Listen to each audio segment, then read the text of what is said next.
कथा के आयोजन में एक बार व्यवस्था हो गई तो ये सारा आयोजन, ये बड़े बड़े पंडाल, ये टंड, ये टमूरे, ये जो कुछ देख रहे हो, ये जमूरे, ये धतूरे, ये सब इसलिए हैं कि तुम्हारे सोए हुए मस्तिष्क में, जंग लगे मस्तिष्क में जो गृहांध कूपम का अभ्यस्त हो चुका है, कुएं में पड़े हुए मेढक की तरह जिंदगी जो जी रहा है, उसे महासागर की सैर कराने और महासागर का दर्शन कराने कथा रूपी गंगा तुम्हारे पास आया। कर लिए तो बात बन गई, और नहीं तो ये टेंट टंबूरे कुछ नहीं बनाएंगे तुम्हारा, ये सब बेकार हो जाएगा महाराज। अनुष्ठान जरूरी है, आयोजन जरूरी है, व्यवस्थाएं जरूरी हैं, नाव जरूरी है, पर गंगा जी के पार जाने के लिए कि नाव ही उठा के खा जाओगे, नाव को गले लगा के चलोगे, तेरे बिना मेरा कोई नहीं। नाव पे बैठे गंगा जी पार कर गए, काम खत्म। ओला को बुलाया, एक जगह से दूसरे जगह गए, पेमेंट दिया, काम खत्म। कि ओला पकड़ लोगे, हाय रे मेरे ओला, तूने मेरा ऐसे समय पे साथ दिया, मैं जीवन में तुमको नहीं छोड़ू। ओला ही पकड़ के घूमो, ओले ओले करते रहो, साधन नहीं पकड़ते, साध्य को पकड़ते। बुद्धि जब विकृत होती है तो मनुष्य साधनों में अटक जाता है, और तुम भी देखो संसाधन में ही अटके हो। वह परम साध्य एकमेव नदित्यम दीनबंधु दीनानाथ गोविंद, तुम्हारी आत्मा, तुम्हारा ज्ञान, a self knowledge, pure knowledge, devotion, ये तुम्हारे लिए साध्य है, पाना ये है। पर तुम टैक्सियों में, रिक्शों में, नावों को पकड़ पकड़ के घूम रहे हो चारों तरफ। अरे जाना कहां था, आए क्यों थे इस पृथ्वी पर? कोई तो यात्रा करने आए थे कि नाव पकड़ के बैठने आए थे, और ये नाव तुम्हारी रहने वाली नहीं है, छूटेगा। आज तक कोई नाव पकड़ के नहीं ले गया इस पृथ्वी से, तुम्हारी भी नैया छूटेगी। मैया नैया छूटेगी, मैया छूटेगी, गैया छूटेगी, दैया छूटेगी, ये बैया छूटेगी, सैया छूटेगा, जितनी बलैया हैं वो बलैया छूटेंगी, और जिनको छोड़ना है उन पर इतना समय है। और जो सदा तुम्हारे साथ हैं, जो तुम्हें आनंदित रखते हैं, तुम्हारा दिव्य ज्ञान, वो गुरु जो तुम्हें अज्ञानता से मुक्त करके रेगिस्तान के जलती हुई बालू रेत में भी मुस्कुराने की जो कला सिखाते हैं, उनको तो पकड़ नहीं पाते हो, बल्कि जो जलाते हैं तुम्हारे आसपास में, उन्हीं को गले लगाए बैठे हो। अब वो सांप के कोई गले लगा लिए तो बताओ, हमारा सांप को नहीं लगा लिए अभी क्यों नहीं लगा लिए? सांप को गले लगा लेते हैं।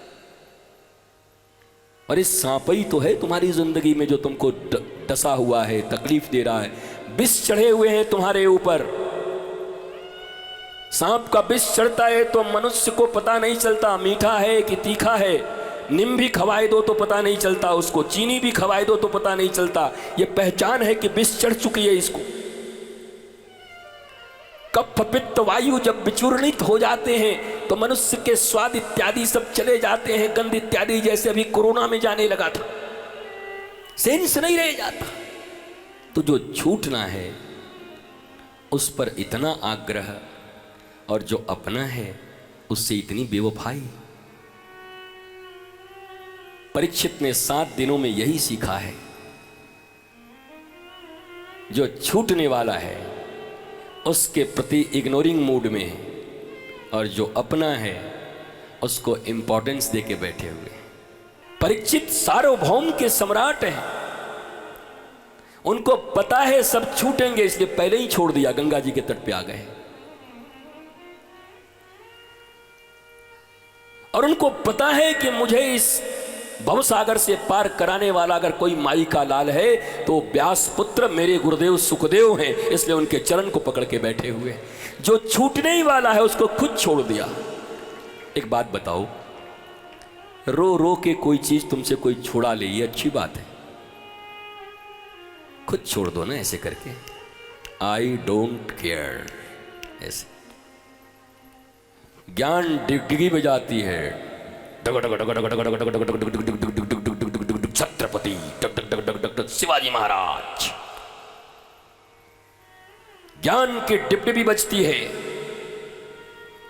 जो छूटना है उसे पहले से यहां से त्याग के बैठे, यहां से ऐसे मत छोड़ो, साथ रहो, संसार में रहो, पर यहां से छोड़ के रखो, यहां से।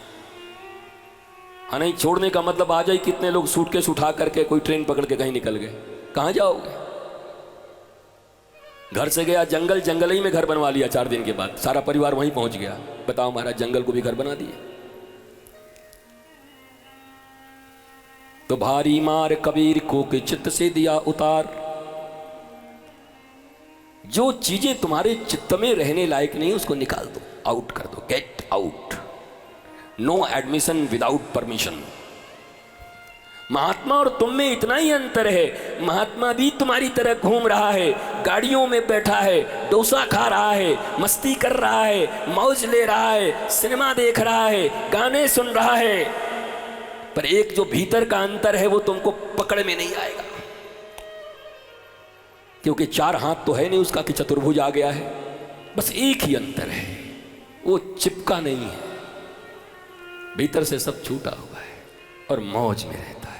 जब है तो पूरा है, पर कटहल की दूध की तरह चिपकता नहीं, पहले से हाथ में तेल लगा लिया है।